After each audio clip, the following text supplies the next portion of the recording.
नमस्कार दोस्तों, स्वागत है आपका हमारे YouTube channel GS double dose में। मैं शेखर आपका स्वागत करता हूं। जियोग्राफी के अंतर्गत एक महत्वपूर्ण टॉपिक है भारत की नदियां। इसका फर्स्ट पार्ट आज उम्मीद है कि आप अच्छे तरीके से इसे समझ पाएंगे। इस टॉपिक को पढ़ने से पहले हमें कुछ शब्दों का अध्ययन करना आवश्यक है। उन्हीं में से एक शब्द है आपका डेल्टा। क्या होता है डेल्टा? जब कोई नदी बहकर समुद्र में मिलती है तो अपने साथ बहुत सारे रेत के कण लेकर आती है। वे रेत के कण समुद्र में मिलने से पहले पक्षी के पंजे नुमा एक आकृति का आकार ले लेते हैं। इसी आकृति को डेल्टा कहते हैं। मान लीजिए ये समुद्र किनारा है या और इस तरह जो छोटी छोटी धाराएं बट जाएंगी उन्हें हम डेल्टा कहेंगे। एक होता है आपका एस्चुरी।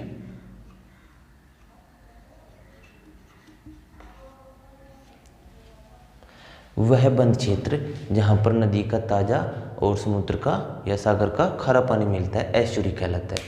हमने डेल्टा और एस्चुरी के बारे में जाना। अब हम अपने टॉपिक पे चलते हैं, भारत की नदियाँ।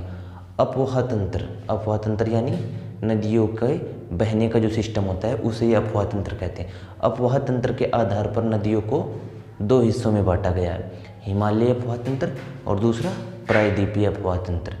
आपका जो हिमालयी अफवाह तंत्र है वो भारत के उत्तर में स्थित हिमालय पर्वत से निकलने वाली नदियों से निर्मित होता है। वहीं आपका जो प्रायद्वीपीय अफवाह तंत्र है वो कर्क रेखा भारत के मध्य से गुजरती है और कर्क रेखा के दक्षिण में स्थित जो भी भारत का हिस्सा है जिसे हम प्रायद्वीप भारत कहते हैं उसमें बहने वाली नदियाँ नर्मदा, ताप्ती, कृष्णा, कावेरी, गोदावरी इनसे निर्मित है। और इन नदियों के अध्ययन को हम प्रायद्वीपीय अफवाह तंत्र के अंतर्गत करते हैं। सबसे पहले पढ़ेंगे हिमालय अफवाह तंत्र के अंतर्गत आने वाले सिंधु नदी तंत्र को। देखते हैं सिंधु नदी को। सिंधु नदी 3 देशों से होकर बहती है। चीन के तिब्बत से निकलती है, उसके बाद भारत में प्रवेश करती है और उसके बाद पाकिस्तान में पहुंचकर अरब सागर में अपना मुहाना बनाती है। दूसरा इसमें महत्वपूर्ण क्वेश्चन ये है कि लेह शहर सिंधु नदी के किस किनारे पे है? तो लेह शहर सिंधु नदी के बाएं किनारे। ठीक है दोस्तों, आगे देखते हैं सिंधु नदी का मिलन स्थल यानी मुहाना। कराची के पूर्व से निकलती हुई अरब सागर में गिर जाती है। तो सिंधु नदी हमने पूरी कंप्लीट कर ली। चीन के तिब्बत से निकलती है, भारत में प्रवेश करती है, उसके बाद पाकिस्तान से होकर अरब सागर में गिर जाती है। अब इसकी प्रमुख सहायक नदियों की बात करते हैं जिनमें रावी, चिनाब, झेलम, सतलुज और व्यास प्रमुख हैं। देखते हैं सबसे बड़ी सहायक नदी सिंधु नदी की चिनाब नदी। चिनाब नदी सिंधु नदी की सबसे बड़ी सहायक नदी है। उद्गम स्थल हिमाचल प्रदेश के K12 दर्रे से होता है। मिलन स्थल या फिर इसका मुहाना, ये नदी पाकिस्तान में जाकर सिंधु नदी में अपना मुहाना बना देती है, यानी कि सिंधु नदी में जाकर मिल जाती है। इसके बाद देखेंगे हम झेलम, जो दूसरी सिंधु नदी की सहायक नदी है। 170 किलोमीटर तक भारत पाकिस्तान की सीमा का निर्धारण करती है। आप सभी जानते भी हैं कि भारत के 4 राज्य पाकिस्तान के साथ सीमा बनाते हैं। कौन कौन से?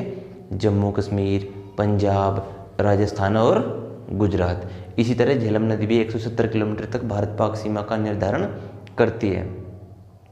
देखते हैं इसका उद्गम कश्मीर घाटी के बैरीनाग से। मिलन स्थल पाकिस्तान में पहुंचकर चिनाब नदी में मिल जाती है। मैप में आप एक बार और देख सकते हैं, सिंधु नदी तिब्बत से निकली, भारत में प्रवेश किया और अरब सागर में मिल गई। इसके बाद आपकी चिनाब नदी K12 दर्रे से निकली और जाकर झेलम में मिल गई और झेलम नदी कश्मीर घाटी के बैरीनाग से निकली और जाकर के पाकिस्तान में पहुंचकर चिनाब से मिल गई। देखते हैं सिंधु की अगली सहायक नदी को। सिंधु की अगली सहायक नदी है रावी नदी। ये नदी हिमाचल प्रदेश के रोहतांग दर्रे से निकलती है। रोहतांग दर्रा हिमाचल प्रदेश में है और पाकिस्तान में जाकर चिनाब में विलय हो जाता है। अगली सहायक नदी सतलज नदी। ये नदी तिब्बत के राक्षस ताल से निकलकर हिमाचल प्रदेश में प्रवेश करती है और पाकिस्तान में जाकर चिनाब से मिल जाती है। पाकिस्तान में जाकर चिनाब से अपना मुहाना बनाती है। अगली नदी व्यास नदी। रोहतांग दर्रे से निकलकर सतलज में मिल जाती है। हिमाचल प्रदेश के रोहतांग दर्रे से निकलती है और सतलज नदी में मिल जाती है, यानी इसका मुहाना पाकिस्तान में नहीं बल्कि भारत में ही है। एक इम्पोर्टेंट नोट है, नोट्स जो है वो इंदिरा गांधी नहर से संबंधित है। देखिए, व्यास और सतलज नदी का ये मिलन बिंदु है, यानी मुहाना है व्यास नदी का। यहाँ से एक नहर निकलती है, इंदिरा गांधी नहर। इंदिरा गांधी नहर पंजाब और राजस्थान दोनों को सिंचित करती है। सिंधु जल समझौता 1960 में भारत और पाकिस्तान के बीच में एक संधि हुई, जिस संधि में इन 6 की 6 नदियों के पानी को विभाजित किया गया है। कौन कौन सी 6 नदियाँ हैं? सिंधु, झेलम, सतलज, व्यास, रावी, चिनाब। 6 की 6 नदियों को अलग अलग भागों में विभाजित कर दिया गया।